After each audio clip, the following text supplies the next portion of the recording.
This is the elevator through Pennsylvania. This is an old Otis elevator, but sadly, Hadfield replaced the fixtures with Innovation Universal unknowingly. Otis, go down to the basement. Unknowingly, Hadfield has replaced the fixtures with Innovation Universal, but it's still in its original controller. It's mostly original except for the fixtures here at the basement. It's traction, I believe.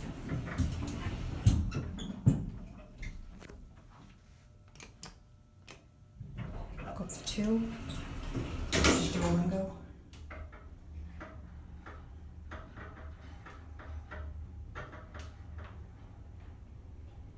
It's still mostly original, except for the fixtures, of course, which is slapped on by Hadfield with Innovation Universal.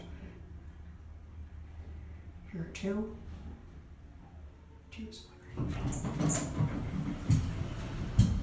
2 is flickering through a window. Back on the 1. Hadfield elevator, ADA phone. It is traction. Case car stereo reflects it. Another sign. Here's your certificate. Basic modern stainless steel cab. I'm guessing the slap-on one was done when dual window moved in, although I could be wrong here. Back at 1.